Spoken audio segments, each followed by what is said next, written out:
Assalamualaikum warahmatullahi wabarakatuh. Halo semuanya, perkenalkan kami dari kelompok 4.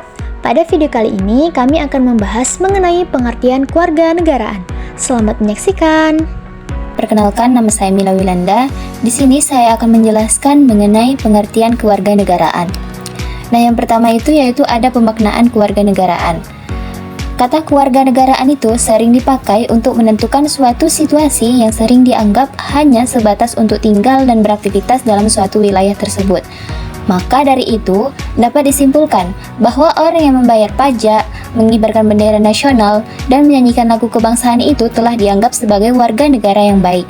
Dan warga negara ini juga memiliki hak untuk mendapatkan dokumen, yaitu seperti akte lahir, kartu tanda penduduk, dan paspor yang dikeluarkan instansi pemerintah. Yang kedua yaitu status-status dalam kewarganegaraan. Terdapat 3 status yang menjelaskan apa itu kewarganegaraan. Nah, yang pertama yaitu adalah status yang dijelaskan oleh hak sipil, politikal, dan sosial, di mana menyebutkan seseorang warga negara adalah makhluk legal yang bertindak menurut hukum dan memiliki hak untuk mendapatkan perlindungan negara. Yang kedua yaitu menuju kepada warga negara sebagai agen politik yang secara aktif berpartisipasi dalam peranan politik masyarakat. Yang terakhir yaitu berhubungan dengan keanggotaan warga negara dalam komunitas politikal yang menghadirkan suatu sumber identitas yang jelas. Selanjutnya, kewarganegaraan di era Romawi. Pada awalnya, masyarakat Romawi terbagi menjadi 2 kelas, yaitu patrisian atau bangsawan dan plebian, yakni rakyat biasa seperti pengrajin dan petani kecil. Plebian tidak memiliki hak politik dan sering hidup dalam kemiskinan. Namun, mendekati abad ke-5 Masehi, perbedaan ini mulai berkurang dan plebian mulai mendapatkan hak politik seperti memilih pejabat dalam dewan. Sistem kewarganegaraan Romawi mirip dengan Yunani kuno, di mana status seseorang ditentukan oleh garis keturunan. Namun, ketika patrisian kehilangan sebagian kekuasaannya, konsep kewarganegaraan mulai berubah dan lebih terbuka bagi masyarakat biasa. Setelah Kekaisaran Romawi runtuh pada abad ke-5 Masehi, Eropa mengalami fragmentasi kekuasaan dengan munculnya suku-suku nomadik. Kota-kota Romawi yang ditinggalkan berkembang tanpa pemerintahan terpusat. Sementara itu, agama Kristen atau Katolik mulai mempengaruhi perkembangan politik dan sosial. Sistem pemerintahan berbasis kepemilikan tanah dan militer mulai diterapkan membentuk hierarki baru. Pada abad ke-8 hingga ke-10, banyak kota di Eropa berkembang dengan menggabungkan unsur pasar, istana, dan gereja. Sistem kebangsawanan tetap bertahan, tetapi peran pengrajin dan pedagang mulai diakui dalam tatanan sosial dan politik. Seiring berjalannya waktu, kewarganegaraan mulai bergeser dari dominasi raja menuju struktur yang lebih beragam.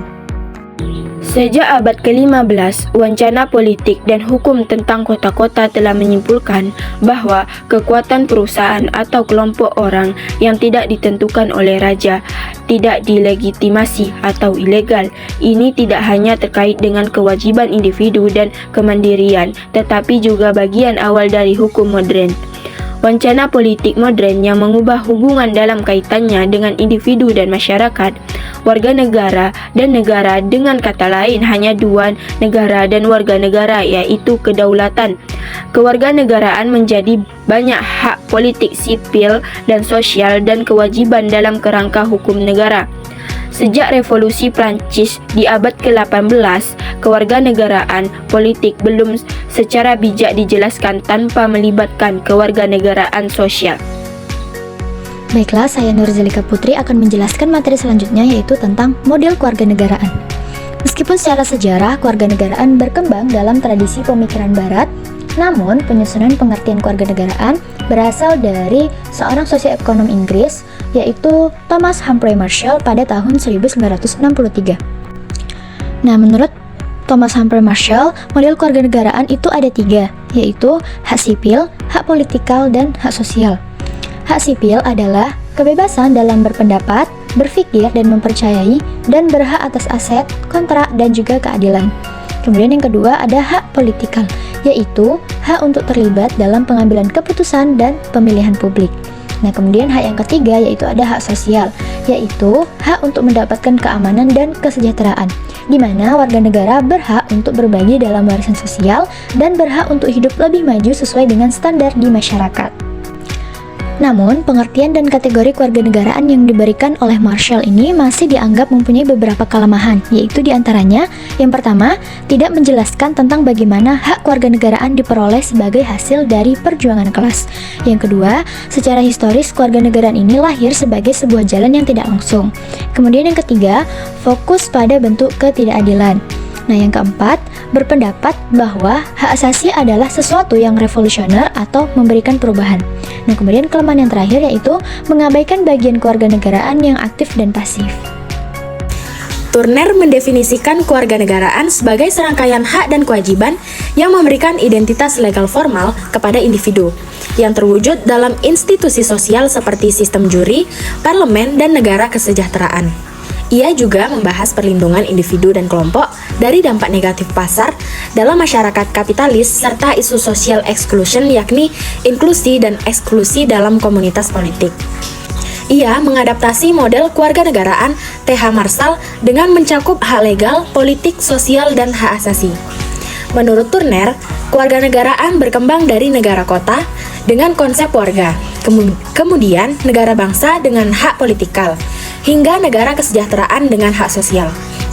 Meski terjadi perubahan historis, Turner menegaskan bahwa kewarganegaraan tetap menjadi aspek sentral dalam perjuangan demokrasi dan konflik internasional terkait sumber daya ekonomi. Selanjutnya adalah kewarganegaraan diferensial. Wayne Hudson memperkenalkan istilah diferensial untuk pendekatan kewarganegaraan yang non-tradisional. Tradisi kewarganegaraan diartikan sebagai anggota. Menurut Hudson, anggota yang dimaksud adalah suatu komunitas, sebuah negara atau kerajaan, dan sebuah organisasi. Secara spesifik, bentuk kewarganegaraan adalah seperti keanggotaan kelompok, asosiasi sukarela, seperti komunitas jendela, dan sebagainya. Bagian yang paling penting adalah memasukkan suatu penilaian tingkah laku positif, yang mana suatu etika ini berisi pengertian yang ada bisa dinilai. Kewarganegaraan diferensial menurut Wayne Hudson adalah kewarganegaraan yang berbeda-beda dari pemerintah lokal, negara, regional, dan internasional, sosial dan kultural, kewarganegaraan korporat dan industri. Kewarganegaraan juga bisa berbeda, yang mana melibatkan kapasitas multiple.